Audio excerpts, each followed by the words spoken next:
Good morning, grade 12s. My name is Mrs. Latin, and I'm going to be taking you through a series of business studies, IEB chapters, and some exam prep for your exams. Without further ado, let's get started. Okay, so environmental scanning happens in every single business. You have to understand where your business is and what challenges they are faced with within the business and what could impact them from an external point of view.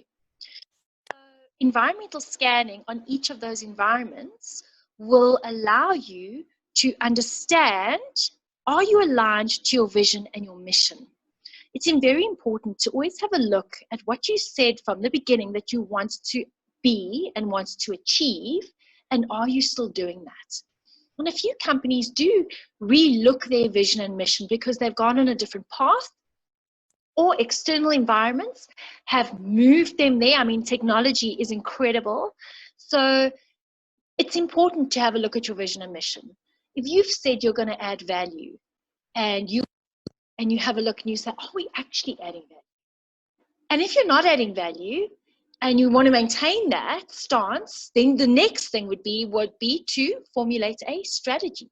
To say, what are we going to do? What are we going to do that is going to gain us a competitive advantage? So once you've got your strategy formulated, I tell all my grade 12s with any steps that IEB asks you, if it's 5 steps, you write number 4 and write number 5, 4 being implement strategy, 5 being strategy. It's extremely important to evaluate a strategy once it's been implemented. And I know that kind of sounds like, it goes without saying, but not many companies do that. Once we've launched something, we're so excited, we've gained it, we've done it, we move on.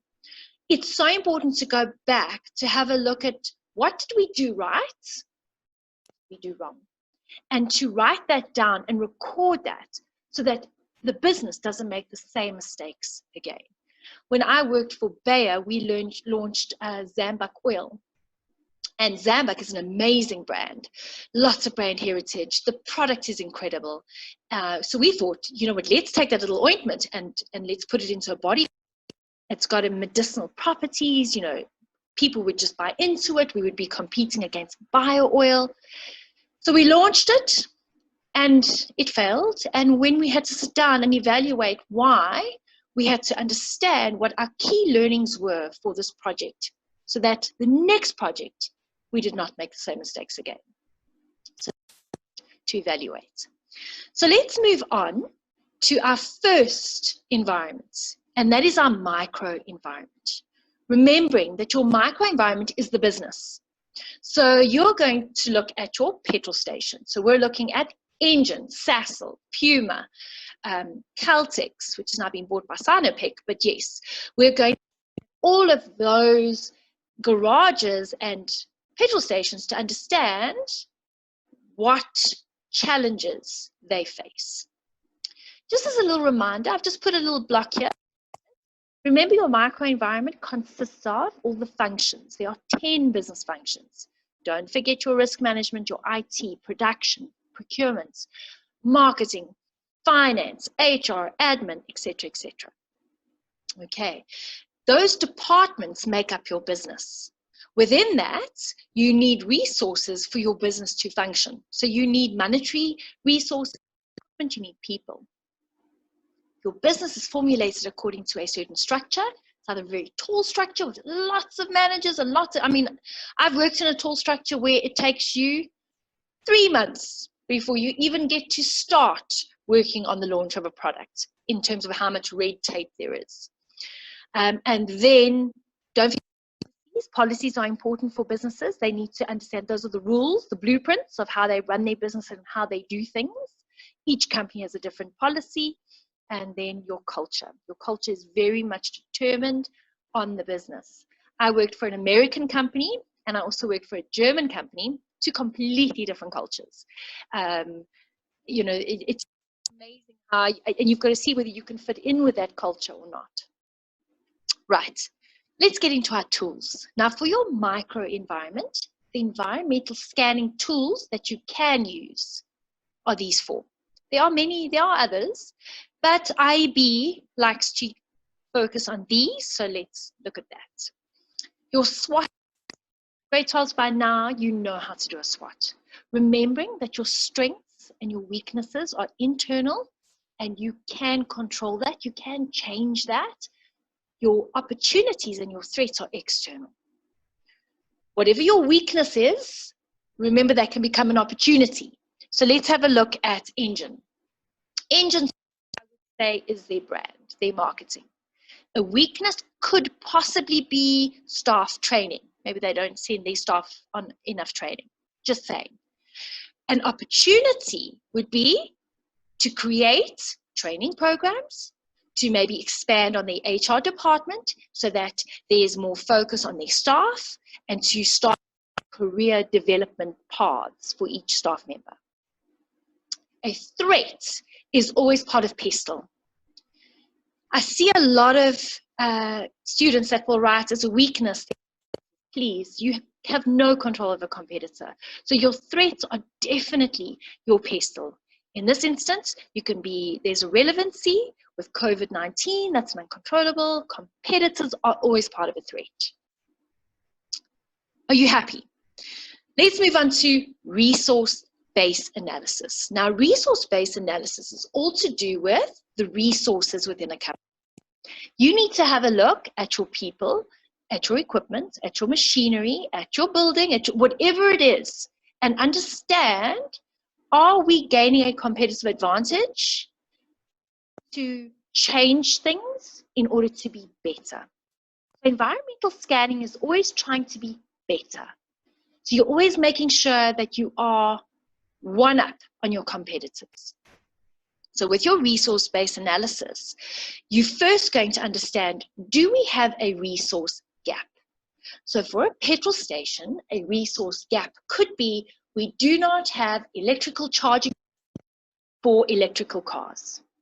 Could be that. And you're now going to the second step is, if we have to get that into our business, will it add value? So you come up with the idea, and now we've got to say, will it add value? And you start doing your sums and start doing a bit of investigation. How is your third, can you our electrical points better than our competitor? How can we be better? Which leads into the fourth, is making sure that you have a competitive advantage and always a return on investment. So you might have your electrical points at you might Woolworths stores, or I don't know. It could be somewhere out external, and you're going to get a joint venture with someone, and then you're going to get your return on investment with that. The last one is your strategy. Once you have identified your gap, how can we utilize it? Is it going to add value? Do we have a competitive advantage? You then formulate your strategy. What is a strategy? Plan of action. How do you put a strategy together? Strategy is put together by having your ideas, but actually starting to do the planning on that. Project management comes in very handy with that. The next tool that you can use in your microenvironment is a value chain analysis. I tell my learners, when you see IAB ask you a value chain, you're going to ask yourself the question, how do I add value? How can I be better? So there's 3 steps to this.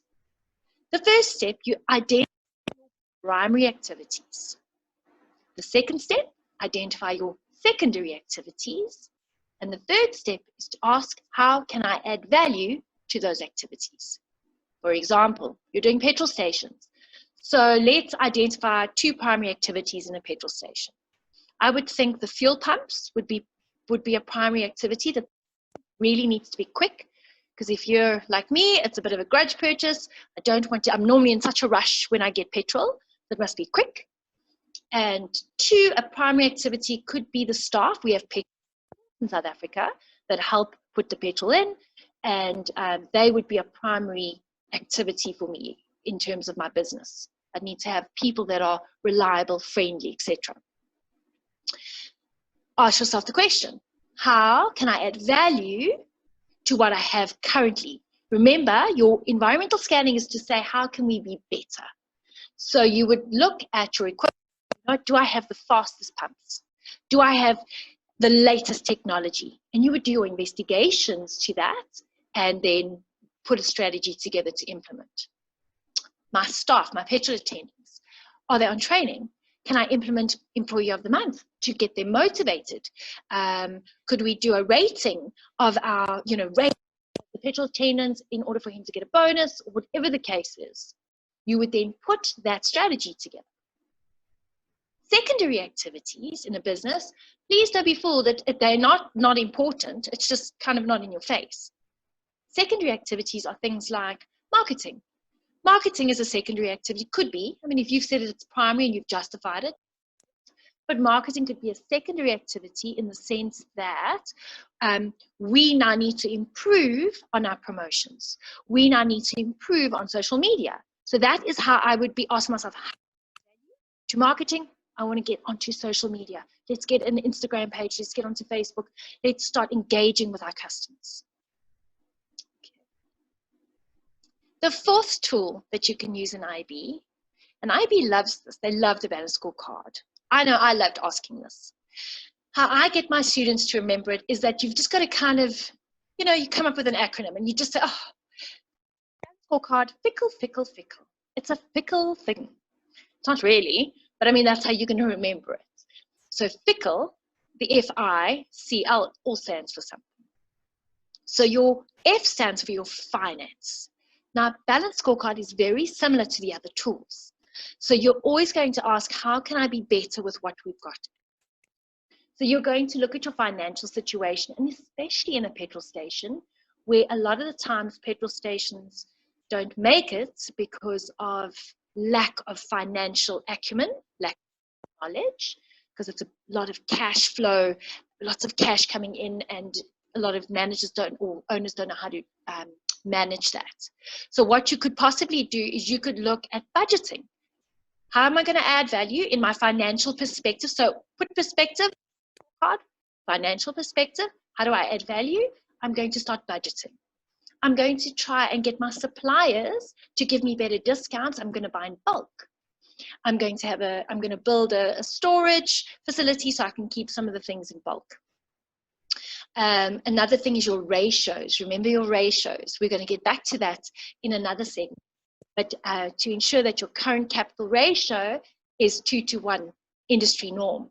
Your asset test ratio is 1:1 industry norm.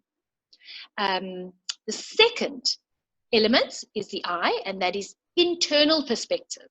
So internally, what can you do to be better? So you could look at your processes. Maybe it takes a decision. So you could cut out some of the processes. So relook processes. You could automate certain things. You could look at your equipment. We need to improve on our fuel pumps. We need to improve on our paying system. We need to improve on our tills, whatever the case is. Third is your customer perspective. How can we better engage with our customers? How can we ensure that customers want to come to us? Well, you could put together promotions. Buy one, get one free. You could put together, look at Engine with their donuts. That's a customer perspective, because especially in this cold weather, we want to eat donuts. So you could have a look from a point of view to say, how can I get more customers into my store, into my petrol station buying? Because if you're going to the store, you might as well fill up. The fourth is growth perspective within the business. Remember, companies have to continually learn and continually grow. And you have to engage with that. So as a business, when you do a balanced scorecard, you're looking at that saying, okay, so we're going to offer more training. We're going to offer courses.